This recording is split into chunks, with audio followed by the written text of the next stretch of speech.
So can you guys see it?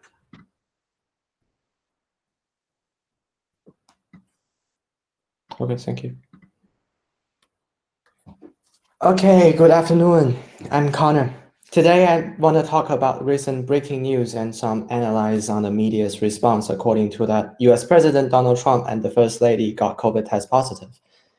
This incident is unexpected and sudden, not only affect the global economy, but also harm all Americans' confidence on their government's action toward the virus. Okay, let's begin. First one, context. October the 2nd, 2020, the US President Donald Trump tweeted the following message claiming he and his wife tested positive for COVID-19 and they will begin the process of quarantine and the treatment. At the first time, this tweet caught a lot of attention and his supporters shows up immediately under his message to show their concern and support to Donald Trump, like this one. However, since change, a great number of people criticizing on him and his cabinet's negatively response toward the COVID pandemic. Like comments goes insane, like this one, and even some memes like this or this one. Okay, forget about these creepy pictures. Let's go over some media's response. I don't want to explain this chart too much because the presenters before me already done a great job on that, and you guys know about it. So I picked four news reports, and two from the left, one from right, and one neutral. The first one, CNN, a little bit left. President Trump, so-called fake news, and CNN is criticizing Trump have become a symbol of his own failure in the news. There are too much personal opinions. This news is not only objectively tell the story, it's too much personal opinion. And here's the video clip, very short.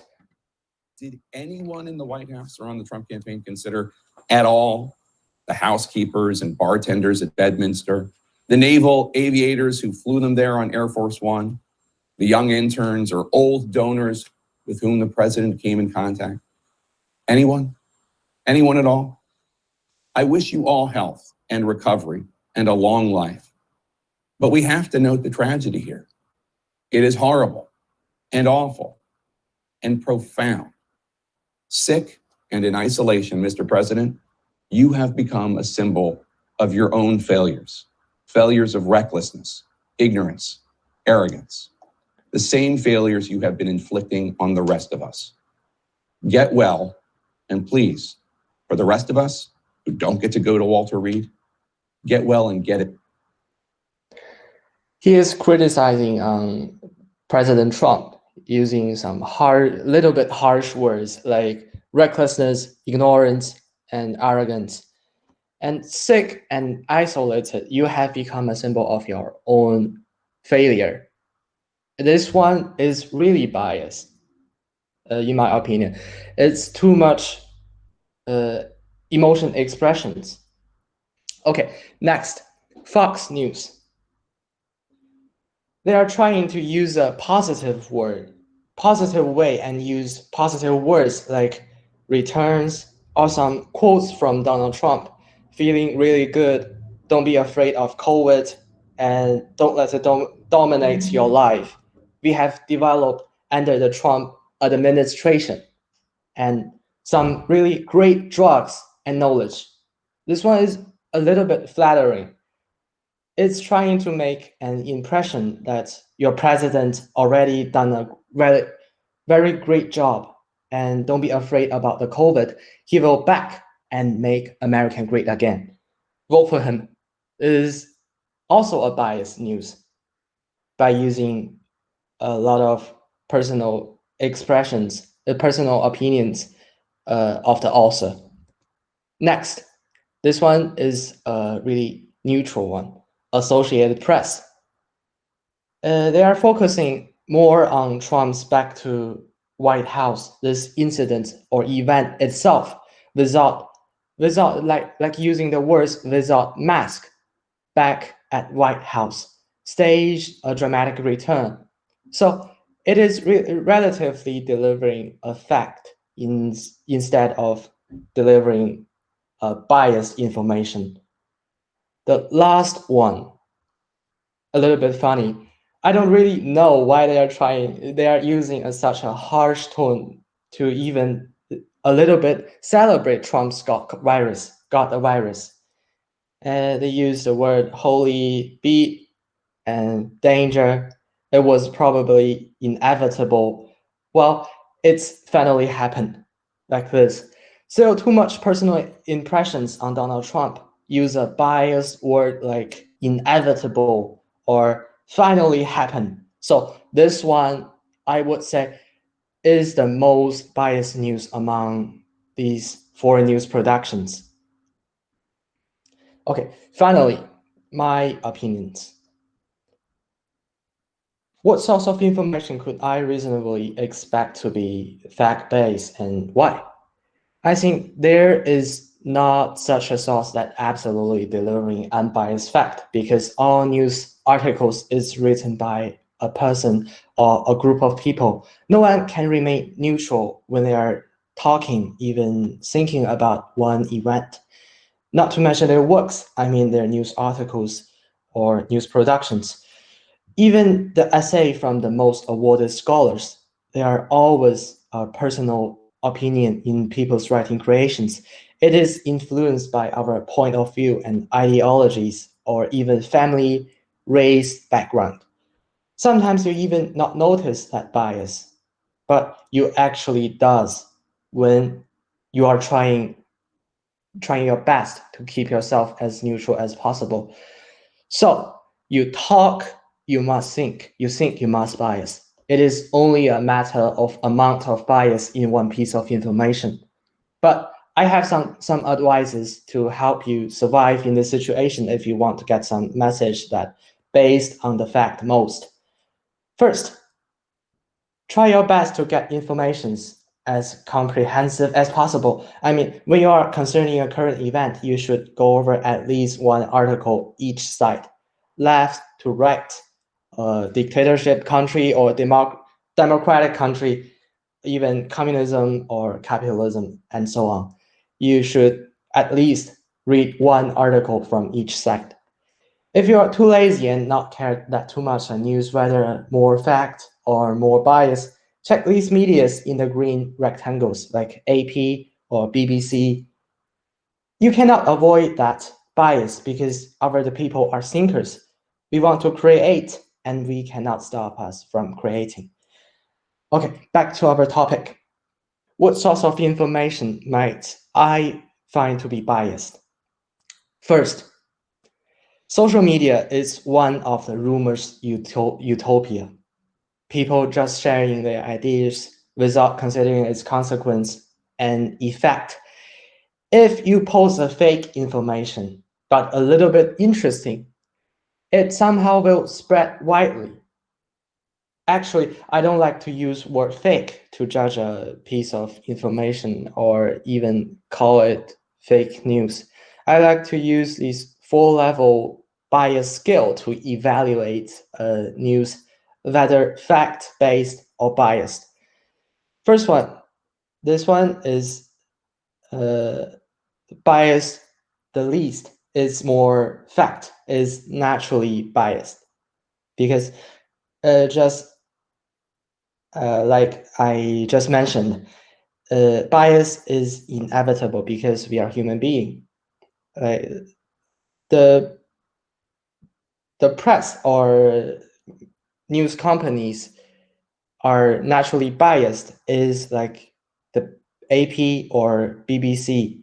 And second, naturally over biased because of the writer or speaker's opinion. They are just overly expressed or too much emotions like CNN, Fox News. And the next one is misinformation. This one is lack of resource, false or inaccurate information in one news or some TV programs. Usually, this happens in social media because they are not they are not journalists writing the articles. They are average peoples. So it's misinformation usually happen in social media. The last one is the worst one, the disinformation. It's the journalists who want to intentionally deceive people. I have a perfect example that before 2016 presidential election of the United States, this video is targeting old people who overly trust internet. It's about Hillary.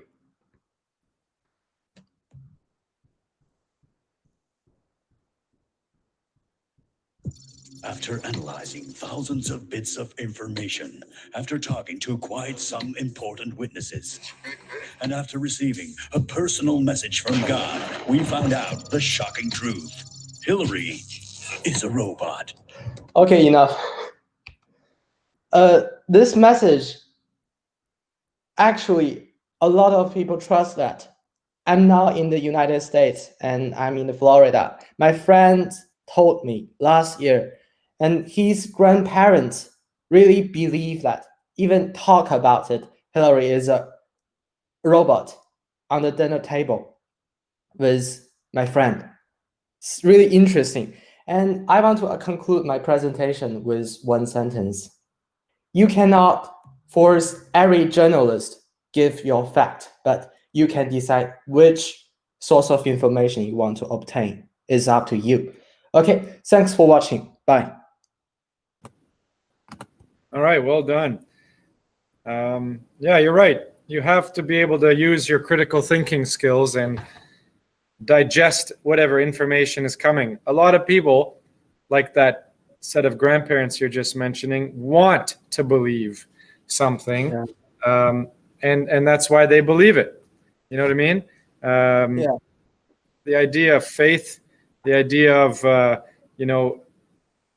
trusting the person that's your candidate to the utmost, respect, where they could do no wrong. Putting them on a pedestal. This is an issue in politics, that it doesn't matter, what they say. They are my person, and I will believe them. Sir, the other thing about like social media and these kind of ads is like, if you believe in like a crazy thing, like if you believe, I don't know, Earth is flat, then like the algorithm just assumes that, oh, you're anti-vax too, and oh, you're this and that, and it just like connects you with all these extreme networks of people, and it just keeps coming. Like I've seen people that they just like disconnect their parents or something, like Fox News network subscription and stuff, and they just turn normal again. Sure. And then talking about what Trump just did, I mean, he's saying he feels better now than he did 20 years ago, and so forth. I mean, many of his, a lot of critics are saying now the fallout of what he said, some people even suggest that people will deliberately go get COVID because they will feel better afterwards, 20 years better than they did before. He said there's nothing to fear, disregarding the fact that over 200,000 people, the projection of by the end of the year, 500,000 people will die in the United States alone. People believe what they want to believe. And this is a big issue in politics because, there are two types of voters. There's the voter that every election takes a look at platforms, the different individuals running, and makes a decision. And then there are the other kind that say, I will vote liberal, no matter what. It's like your soccer team. Right? And the same with the United States is, I am a Republican or I am a Democrat. Trump is the savior. They believe this, and they will listen to him and follow him. And all he has to do is say what he says, and people believe him. They disregard all those news outlets you know, it doesn't happen anymore, but for the first couple of years, every single day on the news, there were certain outlets that said, you know, today Trump said this many lies, or this week Trump said this many lies, or Trump has said this many lies since starting office. People don't even, the news outlets don't even report that anymore. And the reason is, I mean, arguably, because those that want to believe, believe. Those that believe that he's lying know that he's lying. And there's no, you know, it's very difficult to change people's mindsets, right?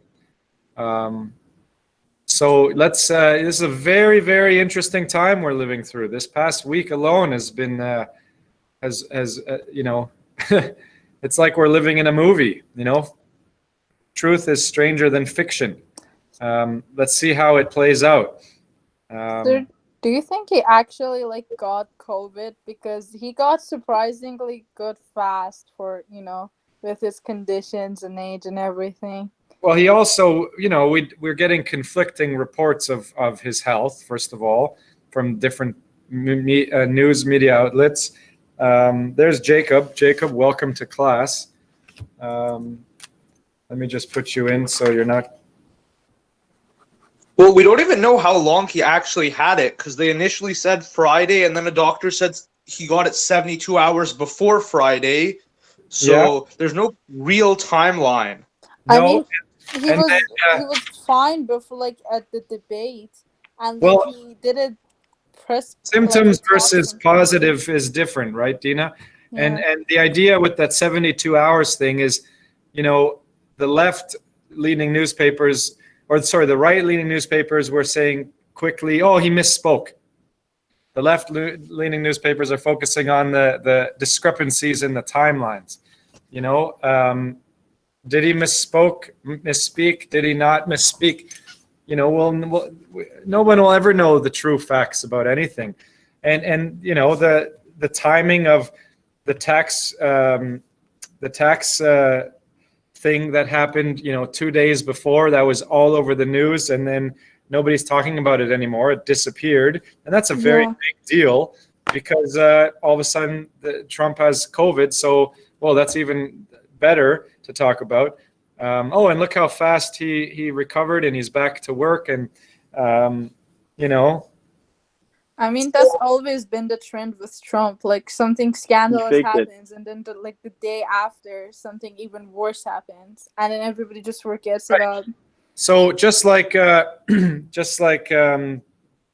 know, was just stated, you have to make your own judgments on things and not believe everything you read, or not believe everything you hear.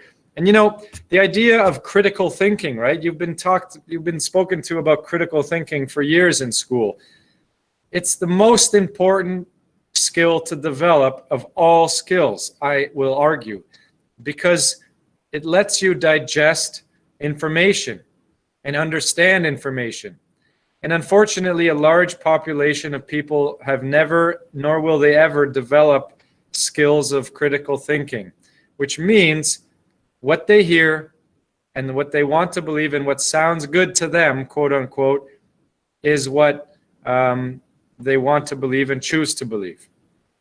And, you know, that's a big problem. That's a big problem, because anybody can say anything, make up lies, make up things, and they will believe it as long as it fits into their agenda.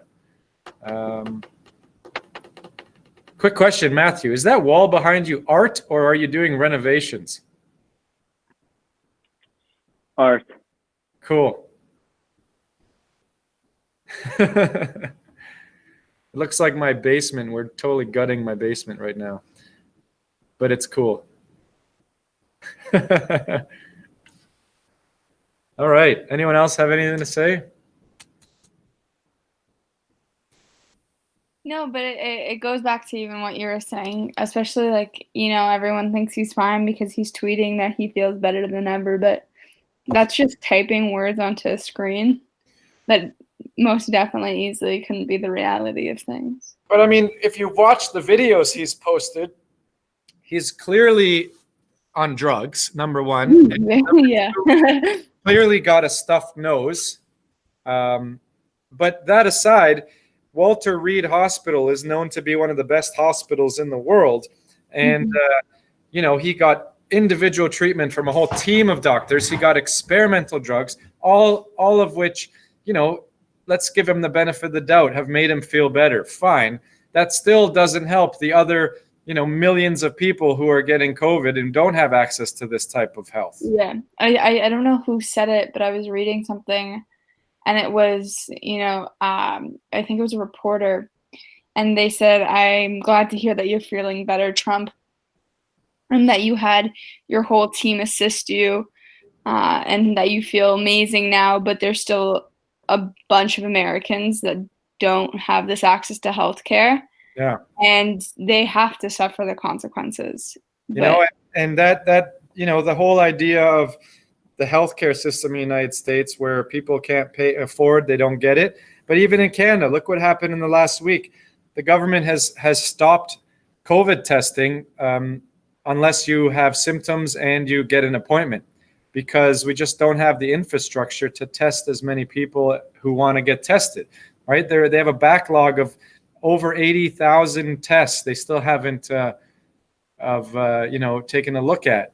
And that's a problem in itself, right? And we have universal health care here. So everybody, has access to, good quality health care, whereas he gets the best, a whole team, isn't Trump's healthcare funded by taxes? Yeah, for sure it is. The taxes that he doesn't pay, right? That was the whole thing that people, I think he paid $750 or something in taxes, right? But one thing, this is, how is that fair? Well, in the world of money, often really, really rich people who own companies, all their money is through their company, not them. And it's a perfectly legal way of doing your taxes, where your company is the one, that owns everything, that deals with everything, and the person who owns the company doesn't have a salary, doesn't have any money, and so that's how a way to get around it. The problem with that is that that's only an option for really rich people, right? But this is the capitalist system, that the Americans live in, and many Canadians live like that too. On paper, personally, they have zero money. Yet they are extremely rich, have many cars, have many properties, and are very powerful. But according to the tax, the CRA, they don't make any money. And it's not illegal. It's a loophole. Right? What's wrong with that? They're just being smart. Like, that's how you be like, just being smart. Right? Well, you can, we're not going to debate that, but I'm just giving you the fact. The idea is that there are also people who make, minimum wage or a lot less money that can't afford to create their own company, put their money into the company, and then end up having to pay a lot in taxes. And remember, taxes benefit everybody, right? That those, government taxes go back into the system to help each other. So, people argue that it's not fair that a person like Trump can not pay taxes yet receive, taxpayer dollar health care when they pay taxes and can't afford to pay for their own health care. Does that, you know what I mean? Like, that's what they argue. And it's sure, it's smart or it's not smart, whatever you want to think about it, Mark. But the idea is that if you were in someone's shoes who couldn't afford health care, you might think differently, right? And again, bias. People think differently when they have different life circumstances, right? So you can't simply say that's smart because you don't understand someone else's life who can't, afford to go to the doctor. Does that make sense? Yeah. Okay, awesome. So how about we go with Megan now? Okay.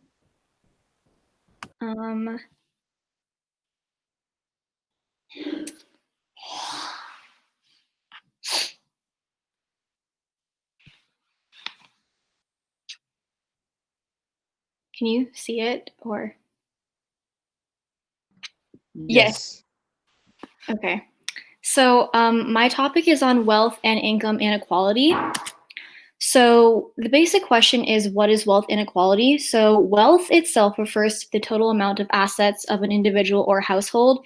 So this would include bonds and stocks, financial assets, private pension, and property rights. So kind of what was discussed before with kind of like the amount of money and like stuff that people have.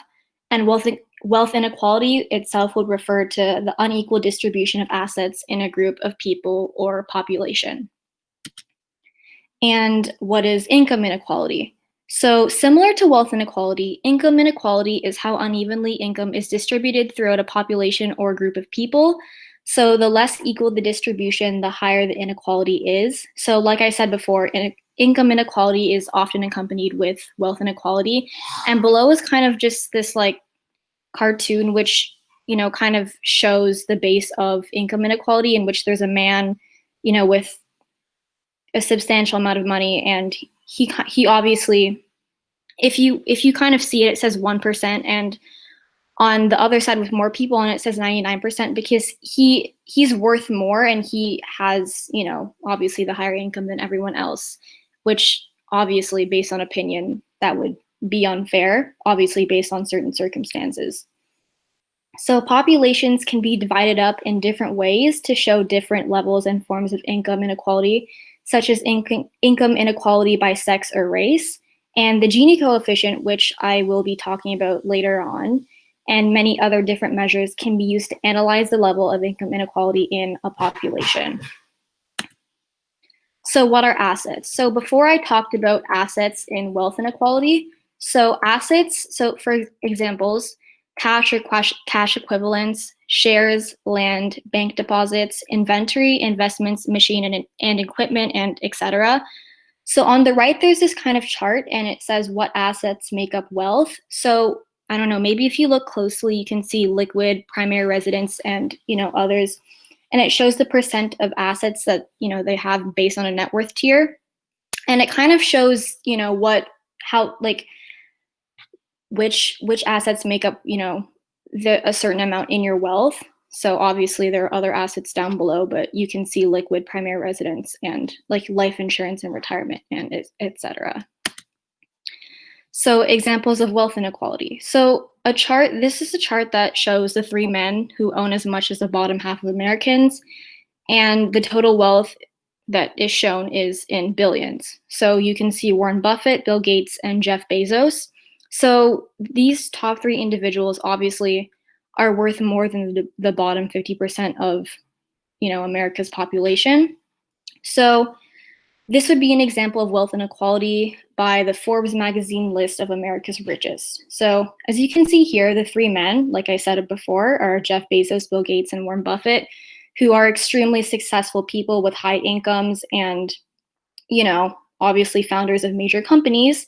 So to take this into account, this chart over here, their combined fortunes are worth more than the total wealth of the poorest half of Americans, which, like I said before, is in red, the bottom 50%, which is, you know, showed as the, you know, poorest half of Americans. So obviously these people, you know, are worth more than a lot of, you know, middle-class people, working class people.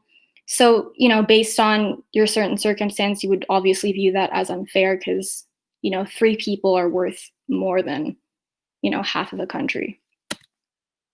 And similar to that chart before, here's an example of income inequality. So obviously the chart before shows the richest, and here's, you know, if you're not going to take the billionaires, you can take the richest 0.1%.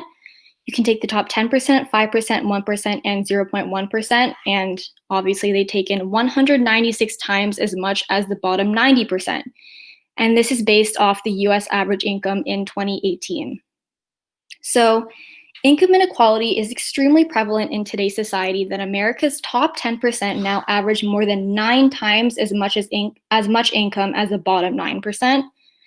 And as shown in the graph, America's top 0.1%, like I said before, take in 196 times as much as the bottom 90%. So this is one of the main examples of income inequality in a population. So this would be the US population and their average income. And some other main examples of income inequality. The cartoon shown below is, really similar to the one I showed before. In which, it shows one person who's obviously extremely wealthy, the working class, and how much, more they're worth rather than, I don't want to say hardworking people because then that would be extremely biased, but the working class and people who don't make as much as they do. So to get into examples and, a whole other topic of examples, this would be like male versus female, ethnicity, geographic location, occupation, and historical income. So to expand on these, male versus female, bias is kind of based on, one's opinions, and people say that, males or men make more than, women, or women, don't make as much as men. So that's a topic on its own on, who makes, whose income grows more and who makes more. And obviously that would be, unequal to a lot of people. Ethnicity, which is a whole other topic on its own, which obviously after what's been happening in the past few months, we can obviously see that ethnicity's got a lot of, it's a very big thing when it comes to people's life and, their circumstances that they have to deal with and the way that they would live, as well as, geographic, occupation, and historical income.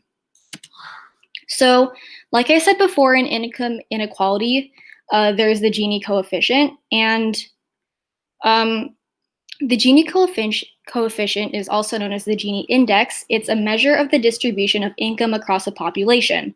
So I already discussed that before. It is often used to measure economic inequality, measuring income distribution, or less commonly wealth distribution among a population. A higher Gini index indicated greater income inequality, with high-income individuals receiving much larger percentages of the total income in a population, which obviously I stated before, where, the richer people have growing incomes rather than other people don't, which is obviously a discussion on its own, and it's got its obvious biases to it. And so below is an example. So the Gini index is often represented graphically through the Lorenz curve, which is this graph shown to the left. It shows income or wealth is distribution by plotting the population percentile by income on the horizontal axis and cumulative income on the vertical axis. So I'm not going to get into much detail of it because a lot of it's actually math. So you could this would be used to measure income distribution or wealth distribution and, the inequality and, the amount that people make. So this would be an example of the Gini coefficient. And to conclude, like what was stated before, the richest Americans have had the fastest income growth. So obviously you can see the top 1% whose lines are extremely high rather than the top 20%. So this graph shows that the richest Americans have had the fastest income growth. This goes to show how unfair this is, again talking about bias, as the richest who are already earning a substantial amount of money are having their incomes grow. The middle class who aren't earning as much as the upper class are not having their income grow, which obviously in a lot of people's situations is extremely unfair. And in my opinion, wealth and income inequality is mostly based off of not necessarily what you would find on the internet or research. It's more based on opinion, based, on, how much people make, as well as obviously this income growth. So there's always a difference between, yes, it's unfair to some people, or yes, it's fair to some people, but obviously that would depend on your certain life circumstances. So yeah, I'm done.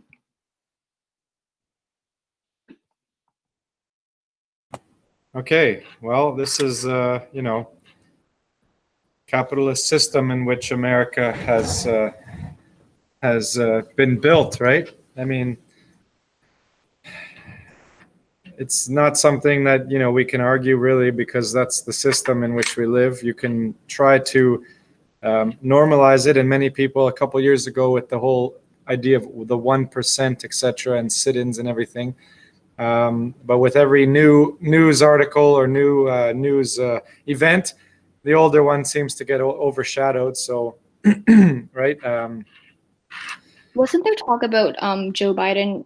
He wanted to do this thing called tax the rich, which is Right. I mean, wouldn't it be fair if, you know, people based on their incomes would be taxed more? So people who obviously have a higher income, it wouldn't necessarily be fair, would it? Or It's not about fair or not fair. The idea is that, you know, the left typically taxes more and the right typically taxes left. And you know, if I put it in a nutshell, the idea behind that is, you know, and I'm not an economist, but the rationale is that if a company is taxed less, then that money can be used to hire more people, thus creating more jobs. And then, does that actually happen? Very arguable. Very arguable.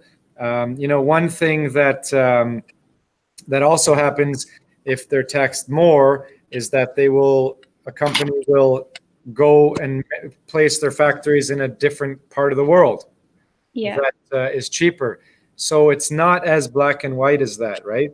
But you know, asking people to be taxed more. I mean, there are a number of very rich people. A number of very rich people who are on board with the Tax the Rich initiative. You know, and other people, you know, what they've done is donate a lot of their money or to causes, right? But they're donating their money, isn't it kind of like a loophole so that they won't pay taxes? You know, like paying taxes is better than donating money because, you know, then the government can regulate that money to, like, you know, use it for what's needed. But donation is like different.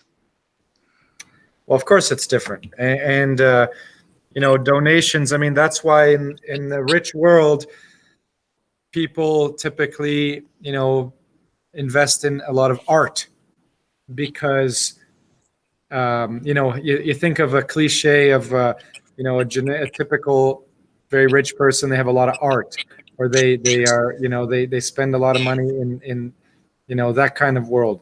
And that's a tax thing, right? Because if you donate your money, then it's a tax deductible cause. And some, you know, I don't know if you guys have noticed as you get older, the world is not fair, right? There are a lot of people who can't even drink water, and we can do that here. I mean, these are things that people fight for, and it's very difficult. I mean, you know,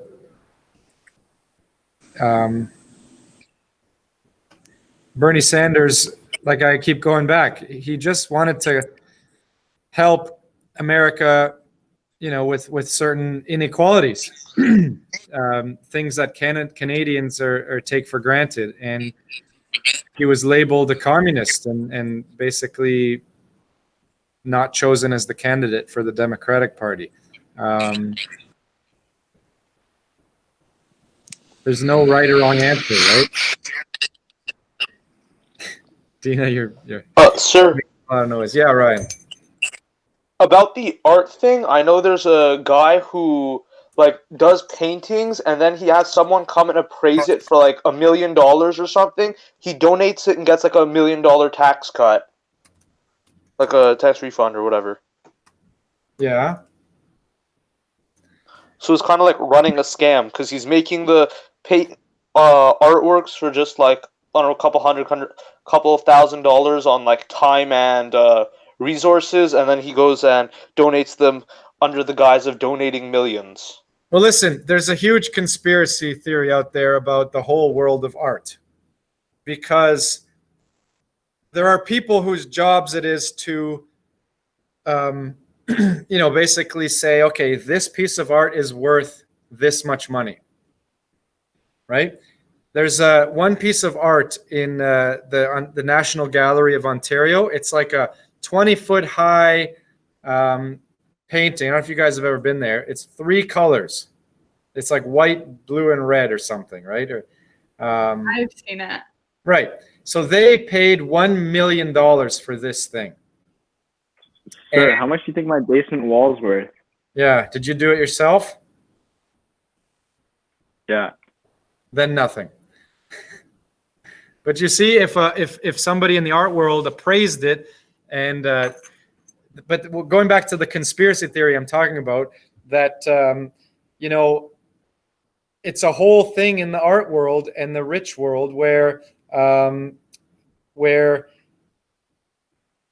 people appraise art to be a certain amount so that rich people can buy it or donate it or what have you, and then use it as a tax shelter, right? And you know, you can take courses on you know, how much things are worth, right? You know, it's pretty factually based that all that Inuit art you ever see, like go to like tourist places and you see like soapstone carvings and things, and they're very, very expensive. You know, the owners of these galleries will go up to Nunavut and buy, you know, for like $100, they'll come home with a whole truck worth of these pieces of art, and then sell each individual piece for a few $100s. Right? And I'm not even making this up. Like, this is a thing. You can definitely research it. You know, and you know, thank you for sharing that inequality thing, because this world is full of inequality. No That problem. being said, what I've posted today is about, you know, helping each other and you know, improving the lives of the other. You know, we're still kind of on the foreign policy thing. In Canada, we have a list of people who are, I can't remember where it was posted, but basically the greatest Canadian, right? We talked about it. And they're individuals that have made a difference. Some see some of these people as heroes. Other people see them as, you know, self-serving. You know, one person in particular that represents this dichotomy currently is Bill Gates. You know, there's a handful of people who believe that he's created this whole COVID thing himself to make money, and the technocrats, right? Google technocrats. You might open your eyes to that whole world. And other people are view him as being a hero, as he's invested millions and millions of dollars in vaccine research. You know, is he a hero or is he a devil? That's you know, you can decide on yourself, but you have to critically think about that, right? But the idea is there are individuals out there who, and it doesn't have to be a rich person. There are people who don't have any money who make a difference in other people's lives, right? Or who, you know, in this case, what we're talking about, who have influenced global affairs, you know, and, you know, here are some people that are famous for doing these types of things. And some are very rich and some are not rich. You know, there's a whole list of people here. Now, we're going to talk a little bit about Me2We. Craig Kielburger and his brother, they actually were, I think they went to Brother Andre, but I'm not sure. Unfortunately, this summer was not a good summer for the organization, and they've basically closed their doors. But while they're open, you know, and you high school students, I mean, very involved in the world of helping the young, right? And then the whole story, I'm sure you're familiar about it, was when Craig was I don't know how old he was. He was like grade 6 or 7. He was reading a newspaper, as most 6 or 7 grade 7s do, and he saw something about child labor, right? And so he dedicated his life to helping you know, children around the world not have to work and should go to school, type of thing, right? And these are, you know, there's a global dream out there that many people share that you know, want to eliminate the idea of inequality. The critics say this is, you know, communism, right? Because the ultimate again, when it's imbalanced, and that's what the media loves to do is imbalance things. Too far to one side becomes loss of freedom and total communism. But that's not exactly what these people want. But that's the critics that are getting there, right? So, we're not going to take a look at these people specifically, but a lot of these people on this list, especially in Canada, well, this is a Canadian list, have made our country as great as possibly it could be by adding their little piece, right? And Tommy Douglas is known as the greatest Canadian on many lists, and the main reason was because he was the father of Medicare, of universal health care. He brought that to Canada. He made it a thing. I'm not sure if you guys have ever traveled in the United States. You can see visually, just everyday life, the difference in the equality that people have, right? There's the haves and the have-nots. In Canada, the difference is much harder to spot. And a lot of that has to do with healthcare, because in the United States, there are many people who go bankrupt because they get sick.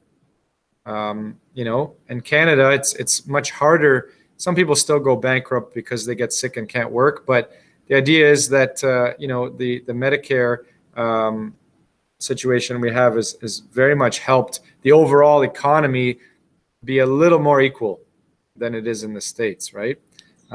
Everyone knows Terry Fox, activist, athlete, and the list goes on, right? Interestingly enough, there's a few hockey players. Don Cherry is no longer viewed as such a positive role model, right? Because of his racist remarks. But many of these people are considered controversial. I mean, Lou Riel was very controversial. If you guys remember, I think grade 8, you guys do a whole thing in history on him. But long list of people here that have helped Canada greatly, right? We're not going to go through this too much, but we can take a look at some of these people, right?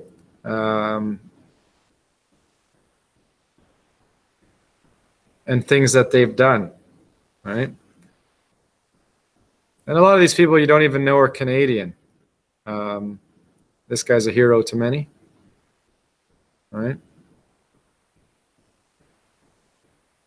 And I've often, some of these people fall from grace. I mean, one of the most recent people that definitely went from hero to zero was Jean Vanier. I'm sure you guys saw on the news, and the school named after him is no longer named Jean Vanier. He was an international hero, and then he died. And then a whole bunch of people came out saying that, well, he was a sexual abuser. So it happens, right? With Don Cherry, he was on the list, and then he made some pretty racist remarks, and they fired him, and he's no longer a hero, right? Mister, what did they change the name of the school? Isn't it so? No. Our Lady of the World, of Peace, of the Earth, of the Universe, or something. Yeah, it's like that. It's like super long. And one thing which I found funny was Vaughan High School is no longer called Vaughan High School, like where Canada's Wonderland is, because I guess the whatever his first name was, Vaughan, it turns out he was kind of associated with slavery and a proponent of slavery. So they were quick to, they haven't added a new name now. I think it literally just says high school. But, the city changed the name of the high school, everything. But what nobody's talking about, which is very strange to me, is the fact that Vaughan High School is in the city of Vaughan. So shouldn't they be changing the name of the city of Vaughan too? But that takes like a lot of, money. It's gonna make it a lot of problems too. They have to change everything. Well, I mean, there are a few Russian cities that they changed the name to, right? Leningrad and St. Petersburg and everything, and then they changed them back. you know, you can't say it's going to cost too much money, so let's not change the name, right? There's I think still a nobody big debate probably about even Dundas. knows the story behind it. Well, this is the problem of nobody knowing history, is that we tend to repeat it if we don't know it, right? He looks like a golfer. Well, maybe that was taken on the golf course. Well, this guy's a golfer. Famous painter, figure skater.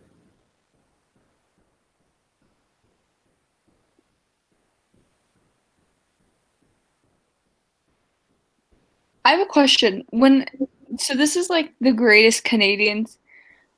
There's like musicians. Is this in reference to like their political actions within their career, or just genuinely they're beloved by our nation? I think, Robert Munch. Sorry. yeah, Robert Munch, and illustrated by Michael Marchenko. Yeah. I think, well, The Greatest Canadian was a documentary, and they asked people who would be the greatest Canadian, you know, and the factors were very open, right? Inspiring, you know, actions, all these different things, right? Things they did for Canada, the things they did for the world. So it's very, very open and loose, and people had many reasons for it, right? But I mean, there's no kid in Canada who didn't read any Robert Munch books, right? And that brought a lot of joy. I mean, my 2 daughters love them, right? Love him. And they're good books, and he's internationally known. My wife actually went to school with his daughter, so we kind of know him a little bit. I've never met him. Connection. Yeah. You get a free supply of Robert Munch books. Well, funny enough, he's been known to give people his entire catalog signed as presents. You know, he has a lot of books. I I mean, want that bag. Why don't you get them? yeah. No, I didn't get them. I don't know him that well. Whoops, what happened? But you know, and different reasons. I mean, some of these people are actors, and you know, of course, actors tend to be activists too sometimes. You know, I mean, of course, Dr. Charles Best co-discovered insulin. So, you know, there's the famous story of all these kids in a hospital who are basically almost lifeless, lying down in bed. And he went around one by one injecting them with insulin. And by the time he got to the last one, the first one was up and awake and happy. You know? Why is he number 77? Like, that's really far. Well, yeah, I know, right? And then he's right next to a child's author. But it was voted on. It was voted upon, right? You know, everybody knows John McCrae, Flanders Fields. Don Cherry's above John McCrae. Oh my God. Well, Sarah McLachlan. You know, and Sarah McLachlan did a lot of things for, you know, women, right? She did Lilith Fair. I don't know, you guys are too young to remember that, but in the 90s, there was in the early 2000s, there was a festival that happened every year, like a big festival and music festival, and it was only women, and it was huge, right? Like, you know, speaking of women's rights, Emily Murphy, you know, oops, everybody knows Margaret Atwood, Handmaid's Tale, right? Naismith, inventor of basketball. Patrick Waugh, he was very famous when he played. Burton Cummings, the Guess Who, right? First Canadian female astronaut, right? Lots of people here. But of course, all over the place, right? But yeah. A lot of people you don't even know are Canadian. And a lot of hockey players. Canadians love their hockey players. Right? And some of these people we've studied in grade 10 before. History, other people we haven't quite so much. But this guy's a big famous guy. You learned about him in grade 9 geography. right? He was very popular. Yeah, I don't know why Avril Lavigne was number 40, but when this was made, I think it was 2004. She's Canadian. Yeah, she's Canadian. She was super popular, right? Like, I don't even know who she is.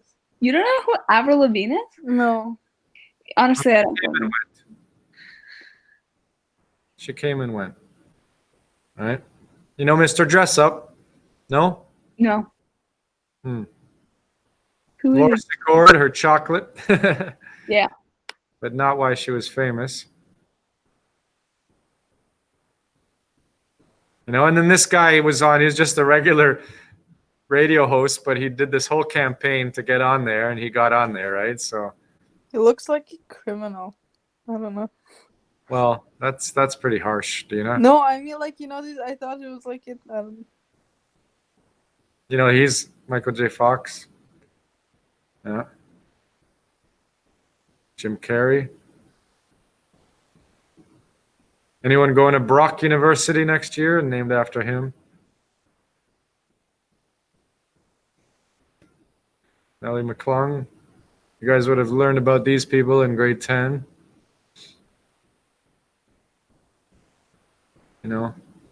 Interestingly enough, the unknown soldier is number 21. Mike Myers, Canadian. There's a street in Scarborough called Mike Myers Way, named after him.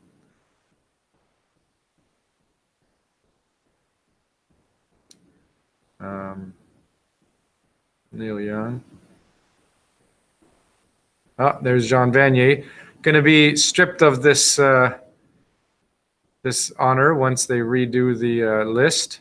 So it's crazy how like you can do so many things in your life, and then once people find out one bad thing about you, your like whole reputation is just That's a down pretty the drain. fat bad thing, though. Well, It's a pretty fat I bad. know. yeah, that's not just one bad thing. I mean, the guy was a sexual predator. That's Yeah. and No, I mean, not it's even like their allegedly. whole lives, everybody likes them, but then it just suddenly. Well, if you choose to have a life in the public eye, you better keep squeaky clean, right? Or just be a good person. Yeah. Well, yeah. Even him.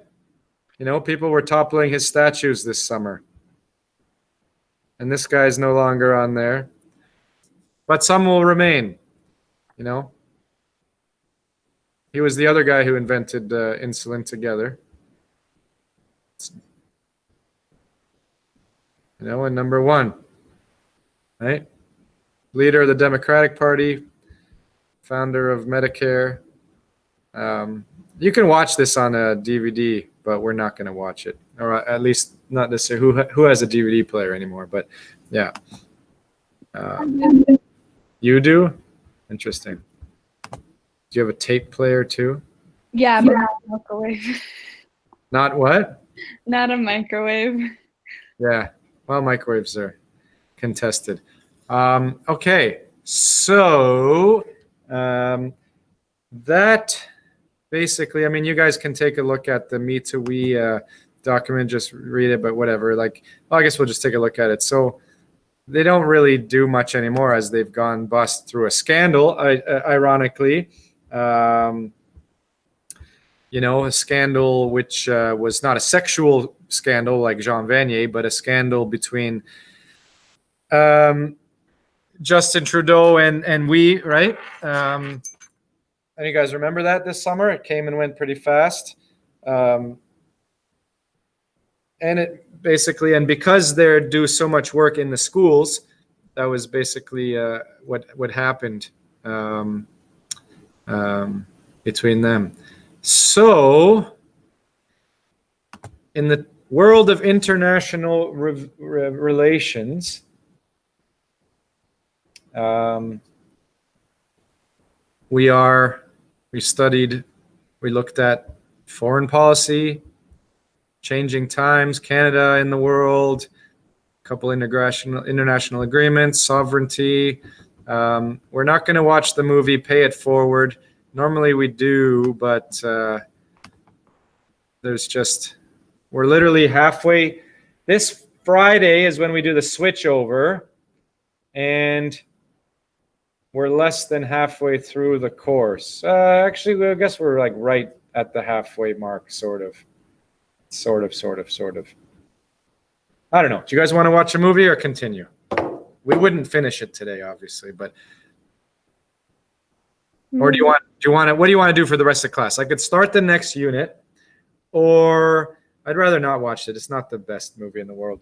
The next unit will be world systems. Why don't we do this? We'll take a 10-minute break, and then when we come back, we can start world systems. Okay, 10 minutes.